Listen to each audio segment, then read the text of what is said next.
Hello, everyone, and welcome to the MMA Island. I'm Zach Harkness, and today I'm joined by one of the top bantamweights in the UFC right now, the Sandman, Cory Sandhagen. How are you doing today? I'm good. How are you doing, man? I'm doing great. So, without any further ado here, I say let's just get right into the first question. So, question number one. First thing I want to talk about is your fight with John Lineker in Florida. Now, that fight was insane, and you put on an awesome performance. And honestly, watching you survive that guillotine with blood leaking down your face is one of the most badass things I think I've ever seen in the sport. Anyway, after the fight, you got booed by the crowd as it was a pro-Brazilian crowd. Was it odd to get booed in your own country against a non-American, and did you expect it to happen? No, honestly, I didn't really know what the boos were for. My mind was still running really quick, right? Because I had just got done fighting anyway, so it wasn't really, I just didn't really know why the boos were coming. So my mind immediately just jumped to thinking that the crowd thought that I lost. And obviously didn't want it to be that way. You know, I wanted to come up on top really obviously, which I know wasn't really the case, but I thought the boos were more in disagreement with what the judges had ruled. But afterwards, when I got into the back immediately, I remembered where I was, and I was in his hometown, or not his hometown, but a really big population of his fans. So so it didn't really bother me past that. Right. And one more thing about this fight. What is going through your mind in the final seconds of the fight as you are getting in this really tight guillotine, blood streaming down your face? What things were going through your mind in that exact moment? Honestly, I know that this is going to seem weird, but as far as like choking on my actual carotid arteries and being able to put me out, the choke wasn't that tight. What the blood was from in my nose is, I think he hit me with a couple punches before that exchange, and then I took a really terrible shot afterwards. But he had hit me in my nose, and I think just blood had gone all there, and I wasn't able to. But as I was in the guillotine, I was able to breathe out of my mouth. And then when I had to adjust, in order for it to not choke me, I had to then breathe out of my nose. So I took a big breath out of my nose, and then that's what shot all of the blood out of the nose. He hits hard for a little guy, huh? Yeah, that was definitely the most jacked up I felt for the next couple of days after a fight than anyone else that I've ever fought. All right, so I'm going to move into the next question here. And as we all know, you were supposed to fight Frankie Edgar at UFC Raleigh at the start of the year. Now, that fight fell through because Frankie stepped in to fight the Korean Zombie on short notice. Now that fight will most likely not materialize, what was going to be your game plan against such a legend of the game? Against Frankie?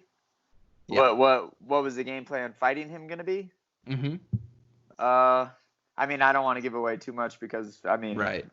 It could be a potential fight in the future, but it's just be better than him, man. You know, like Frankie, whether we all like it or not, we're not immortals, and our bodies age and stuff, and Frankie has plenty of footage on him. Me and my coaches put together a really good game plan. I was really excited to fight someone of that caliber because whether or not his body is past his prime or not doesn't take away from the fact that this guy has an immense amount of experience, and through that he's very clever, and that makes for still a very dangerous and challenging opponent. So without saying too much, because I don't know, who knows, man. The bantamweight division is crazy right now, so I'm not going to give away too much of what I had planned for him. Right, that's probably a smart thing to do. Now, as we know, he used to fight at lightweight and featherweight, but cutting down to bantamweight is a really tall order, but he seems like he can do it. Did you think he was going to make weight in the fight? Yeah, I thought he was going to make weight. I think that he's been around long enough to know that it would be stupid to try to kill yourself to make weight for that. I don't really know the psychology from his standpoint of what the decision behind going down to 135 was. I don't know Maybe UFC wasn't offering him good opponents at 145, and they were offering him good opponents at 135. So I don't really know the psychology behind it, but no, I wasn't worried about Frankie missing weight. That dude's a professional. He was going to make weight. Yeah. And he did make weight at lightweight, which is a huge jump. Let's just say, do you think you could do that? Do you think you could fight at lightweight at the same competitive level that Frankie did? I get asked this a lot because I do have a little bit of a bigger frame, man, but I'm not I'm not as thick as some of these guys, so my weight cuts, honestly, they're not that bad. I'm not one of the guys that is out of the gym after his fights for a couple months or a month at that. I'm not one of those guys that enjoys snacking on pizza all day long when I'm done with a fight. Like I pretty much keep the same lifestyle that I keep whether I'm in camp or when I'm outside of camp. So I don't bulk up like crazy, so I don't really have huge cuts anyways. The 45ers in the UFC are pretty big. Everyone cuts a lot of weight. That's kind of the bad part. Everyone cuts a lot of weight, so if you're not cutting a lot of weight too, you're at a disadvantage. Is it a huge disadvantage? I don't know. I guess it depends who you're fighting, but that's just part of the sport. I kind of sometimes wish that it wasn't, but it is, and if everyone's doing it, you kind of got to do it too, or else you're at a huge disadvantage. And you say that your weight cuts aren't really that hard. Do you think you could cut to flyweight? No, definitely not flyweight. Definitely not flyweight. All right, so the division you are in, the Bantamweight division, in my opinion, is one of the most exciting divisions in the UFC currently. And that's in part because of fighters like yourself. And the UFC and Henry Cejudo have come together to put out some questionable choices for title fights, like Jose Aldo and most recently Dominick Cruz. Given that you're a top contender in the division, what's your opinion on how things are playing out? What's your opinion on how things are playing out? How Cejudo's getting whoever he wants? I don't know. It's challenging because I got into the sport to be a martial artist. Like I got into this to learn, create, grow myself as a person and grow myself as a fighter, and to put myself in the fire of the hottest flame that I could in order to challenge myself as much as I could. That's my value system. My value system stems from that belief, and my whole reason for doing that is because of this.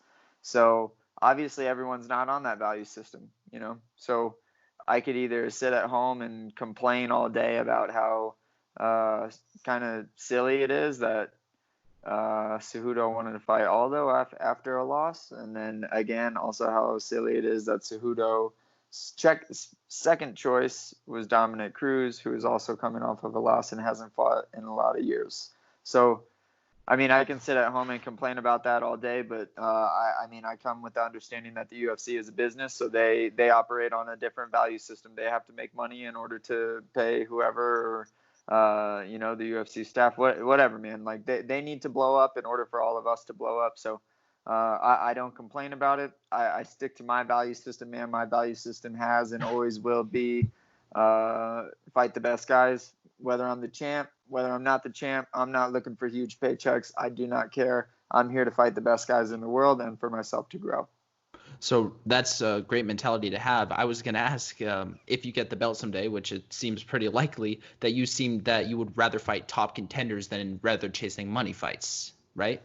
Yes, of course. It's always going to be who's the best, most deserving guy, And I'm not going to complain too much about the choice of Aldo and Cruz because right now, if I'm being really honest, out of all of the contenders, there's not one that is shining really brightly either. Like I would argue that Moraes, Jan, Aljamain, and myself are all contenders. Of course, Moraes, you have a lot of you have a lot of shine kind of taken off of that because he's already lost to Cejudo. So then you have me, Jan, and Aljamain. Me, Jan, and Aljamain. There really isn't one of us that's sticking out a ton. Jan's coming off of a win of Faber. Should that get you a title shot? In my opinion, not. Definitely not. Aljamain's coming off of a win of Pedro Munoz, and he's on a fairly decent winning streak. I think he's on a 3 or 4 fight winning streak.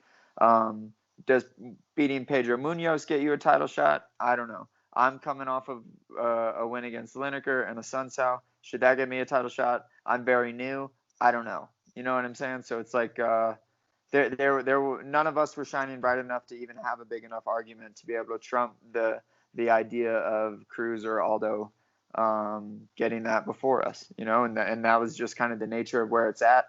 And it even sucks a little bit more because with Aldo out for this next fight, Aldo, of course, is going to be after Cruz, so it's just creating more of a line for all of us. But, you know, man, I don't trip about it, dude. Like, the mat never lies, and there's a lot of things that I can't control, but what I can control is when the cage locks, I can control that I can be better than you. And in time, whether the UFC, whether Henry Cejudo, whether whoever likes it or not, that's gonna be me on the winning side of all of those. So my plan for all of this and how to deal with all of this is just stay in your lane and keep winning, and good things will happen for that reason.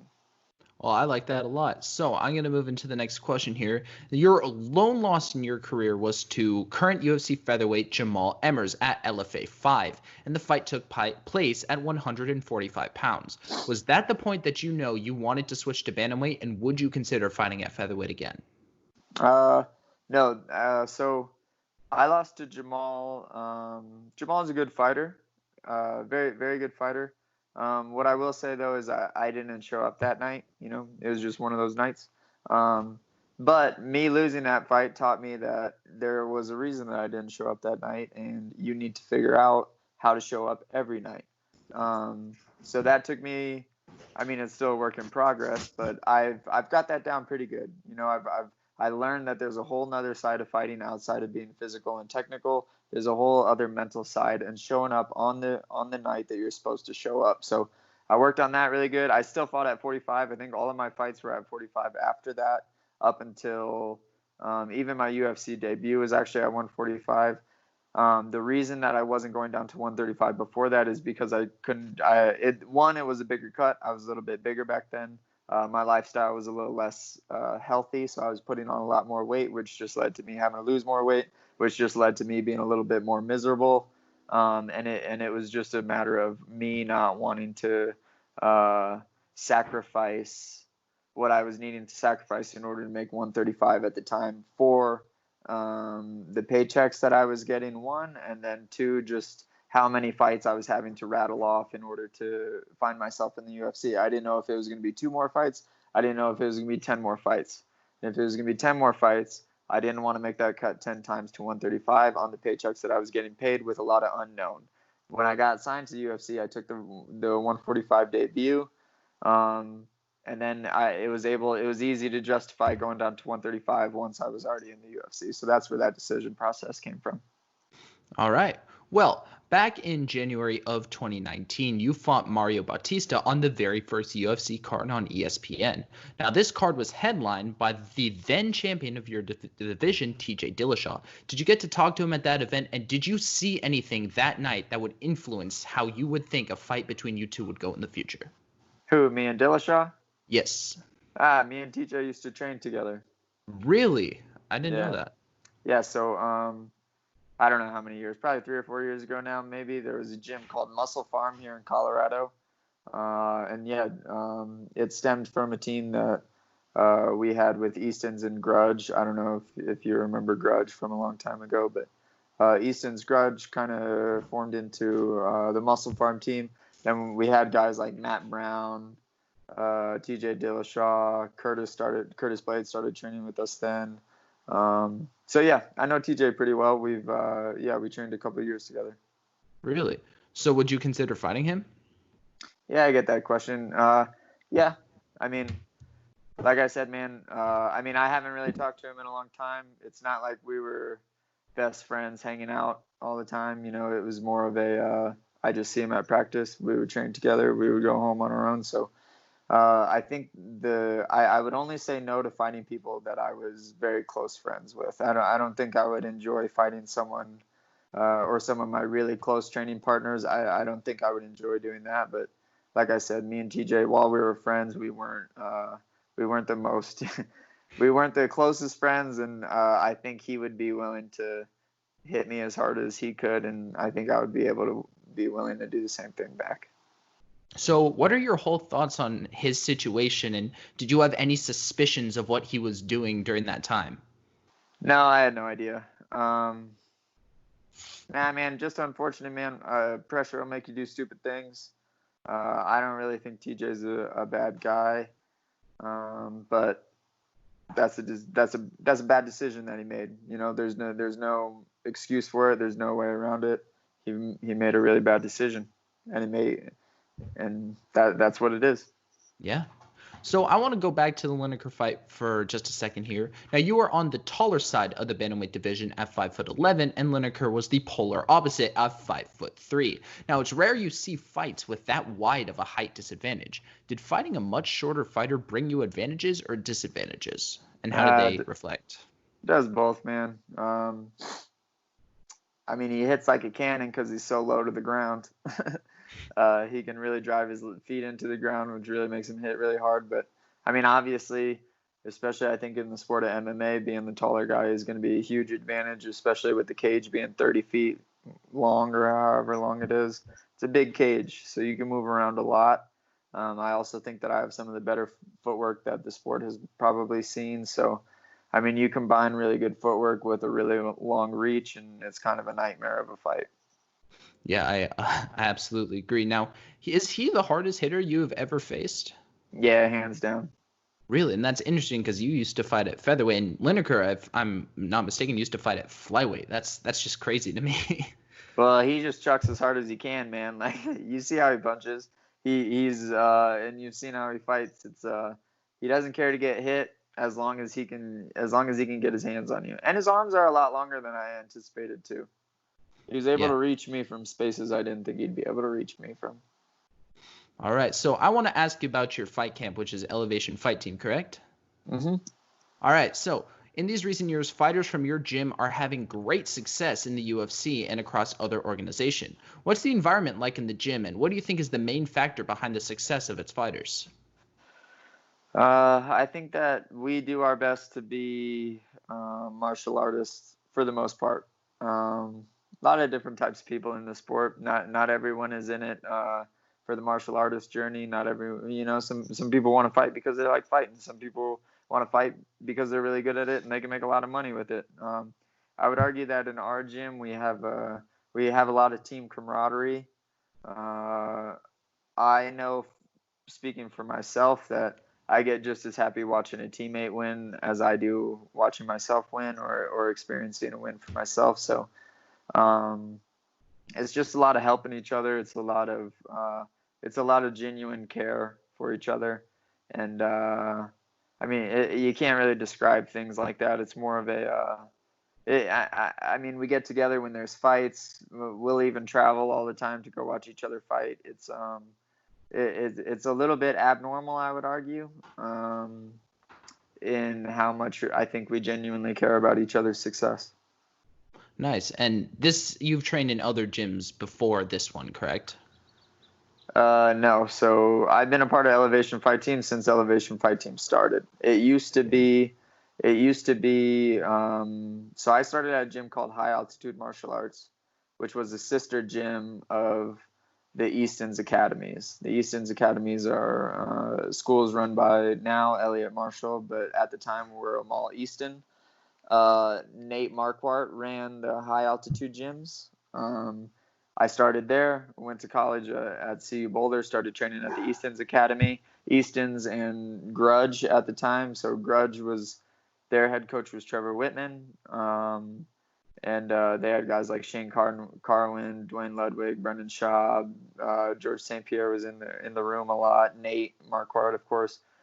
They had their pro team with Easton's. So I started when I went to Easton's training at those pro practices with Grudge and Easton's. From that, Muscle Farm kind of developed, and then when the Muscle Farm deal ended with whatever happened there, it was still considered Elevation Fight Team, but we were training under the Muscle Farm headquarters. And then, that was the beginning of the Elevation Fight Team, was kind of the mix of those two gyms. And then Yeah, and then it's kind of we left Muscle Farm, and then now we're training at the Eastons and high altitude academies, and yeah, that's where we're at right now. All right. So you have a very unique and highly effective way with your footwork and your striking, and it's unlike many other fighters we've ever seen in the sport. How did you develop this unique style and to such great effect? So a lot of it was watching. Obviously, I really thought that, or it was more fun for me to watch the smaller guys move their feet and be quick as hell than it was for me to watch bigger guys slug on each other. Not that there's not technical aspects of both, but for me that was really interesting. And I came from a background of basketball.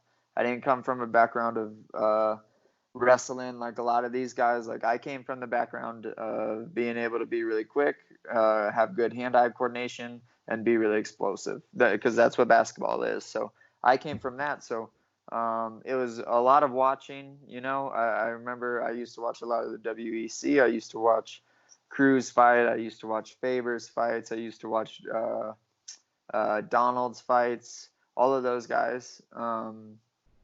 And that's, I suppose, where it started. I signed up at a gym called High Altitude Martial Arts, which we just talked about. And then my head coach from the very beginning, his name is Christian Allen, who was a very, very highly respected fighter in the MMA community during the time. Me and him kind of just got to train in, and he kind of taught me the philosophy of what he thinks fighting should be and what martial arts is. And I kind of just developed I just kind of critiqued things from what I learned watching stuff and from what he taught me. And I think anyone that kind of comes in and says that their style is 100% theirs, maybe, but also you got to give credit where credit's due. And I think that a lot of us watch things and we just add little bits to our game that either we think are going to be efficient or that we think are going to be really exciting to have, and then we add those things into our game, and then that becomes our style, is all of those things added into our game. And so yeah, it's just a lot of watching and just picking up on things that I thought were fun to watch, fun and exciting to do, and then obviously it has to be efficient too, or else it's useless. So yeah. All right, so before this whole coronavirus craziness started, the UFC was planning an event in San Diego. Now, there were rumors that you were going to fight Dominick Cruz. Were there any truth to those rumors at all, or are you not allowed to say? So this is what I received on my end, is that I was trying to figure out with my agent who we were going to fight next. There was 4 guys at the top, right? Me, Aljamain, Jan, and Maurice. We're the 4 guys at the top. Everyone else was coming off losses underneath us. So, or I think so. But anyways, it was us 4, and I was like, all right, well, can we just solidify one of these names? And then in the process of doing so, my agent told me that the matchmakers were interested in having a fight with me and Cruz because Cruz said he wanted to come back in San Diego. And so I said, of course, that's the fight to make. That's a huge name. He's arguably one of the best guys to do it in our division. So that's an obvious choice. You pick Cruz. So I said, yes, of course. If the UFC likes that fight, then let's do it. A couple days passed. I didn't really hear anything. I was assuming that they were trying to work out contract stuff. And then I said, well, is Cruz fighting in San Diego or no? And the UFC still liked it. So I just made a post saying, all right, Cruz, I said yes. It would be an honor to fight you. Waiting on you, or whatever it is that I said. And then I guess Cruz didn't hear that it was supposed to be me or whatever happened on his end. Maybe the UFC didn't like that, or maybe they were doing it so that I would make a post about it to maybe cause some drama around the whole thing. I'm not sure. On my side of the story is UFC said Cruz was coming back in San Diego, and they liked the matchup against me and him. And obviously I jumped on being able to call him out for it. Right. So you mentioned before that your agent, you had the 4 names above you. which is Maurice, Jan, Sterling, well, I guess yourself. So which one of those guys, the top contenders, do you think you have the best chance of beating in a fight? Just based off what you've seen so far. I think I beat all of them. Right. Yeah, that's it. I think that I beat all of them. That's what I'm doing here, Yeah. All right. Well, I like that confidence a lot. So the Dominick Cruz didn't pan out for yourself, but it turns out that he is fighting this weekend for the Bantamweight title against Henry Cejudo. How do you think that fight goes? I don't know. I kind of want Cruz to win just because I think Henry's an idiot and he's got to get out of here. So, I mean, I'm rooting for Cruz. I don't know, man. It's tough to call fights. We haven't watched Cruz fight in 3 years. Mm-hmm. Who knows if he's gotten better or worse or what his state in. There's real no data behind anything because we haven't been able to watch him fight. So, whenever anyone asks me my opinion on who's going to win a fight, I don't know, man. Like I'm supposed to be good at calling it out, and I seem to always get it wrong anyway. So. I'm very biased in who I want to win just because some personalities I like more than other personalities. So I'm going to be rooting for Cruz this time. All right. Well, unfortunately, that's all the questions I have on my end today. I just want to thank you for doing this. This has been great. I'm Zach Harkness with the MMA Islands signing off. Thank you all for watching. Have a great day.